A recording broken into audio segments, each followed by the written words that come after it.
नमस्कार, आप देख रहे हैं द हिंद 24 न्यूज और मैं हूं आपके साथ साक्षी।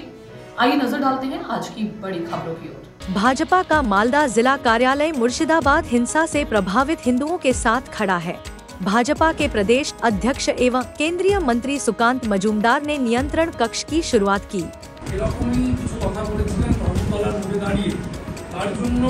জাঙ্গিপাড়া গ্রাম পঞ্চায়েতের উপপ্রধান অরিন্দম মুখোপাধ্যায় তিনি দাঙ্গায় উস্কানি দেওয়ার জন্য সুকান্ত মজুমদারের নামে একটি অভিযোগ দায়ের করেছেন সাম্প্রদায়িক সম্প্রীতি বিঘ্নিত করায়। আপাতত তার জন্য সেটি হুগলি সাইবার থানায় বা সাইবার সেলে সেটা পাঠানো হয়েছে সাইবার বিভাগে। বিজেপি রাজ্য সভাপতির বাস থেকে নামিয়ে মারব এই নিদানে তিনি মনে করছেন সাম্প্রদায়িক সম্প্রীতি প্রতিযোগিতা। দেখুন, প্রথম কথা হচ্ছে এই অরিন্দম মুখোপাধ্যায় না কি নাম বললেন আর আমার মনে হচ্ছে টাইটেলটা ভুল করে হয়ে গেছে, এফিডেভিট করা উচিত, হ্যাঁ, এবং সঠিক নাম তার নেওয়া উচিত। তো এর পেছনে তুমি একা নেই, এর পেছনে আমি যেটা খবর পাচ্ছি এর পেছনে নাকি কল্যাণ ব্যানার্জি আর একজন যার নাম এফিডেভিট করা খুব প্রয়োজন, তার মানে অংশগ্রহণ আছে আমি শুনতে পাচ্ছি। সুকান্ত মজুমদার এরকম মামলা টামলাতে ভয় পায় না, এরকম অনেক মামলা হয়েছে।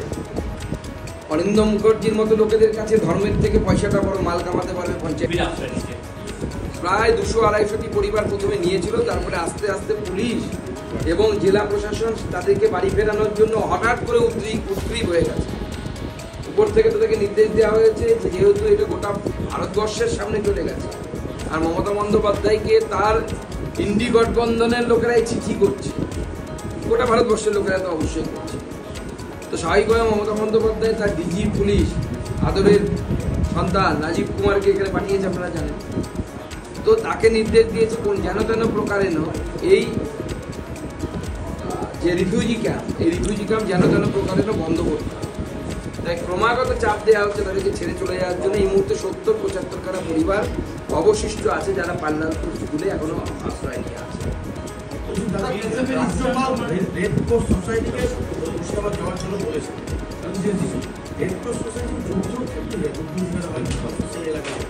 বাংলার মতো জায়গা এডিজি তিনি দুদিনের জন্য মুর্শিদাবাদ ও মালদার উদ্দেশ্যে রওনা দিলেন। আজ এবং আগামীকাল তিনি থাকবেন মুর্শিদাবাদ ও মালদায় বিএসএফ এর ইস্টার্ন কমান্ডের এডিজি। দেখুন, বিএসএফ এর ইস্টার্ন কমান্ডের এডিজি আসছেন এই মালদা এবং মুর্শিদাবাদে। এর দ্বারা প্রমাণিত হচ্ছে যে এই ঘটনার গ্র্যাভিটি কতটা, এই ঘটনার গুরুত্ব কতটা, এটা অনুধাবন করতে নিশ্চয়ই পারছে। কারণ কেন্দ্রের কোনো একটি এত বড় বিএসএফ ইউনিটের এডিজি আসা মানে তার কাছে ইন্টেলিজেন্স ইনপুট নিশ্চয়ই। देखते रहिए द हिंद 24 न्यूज।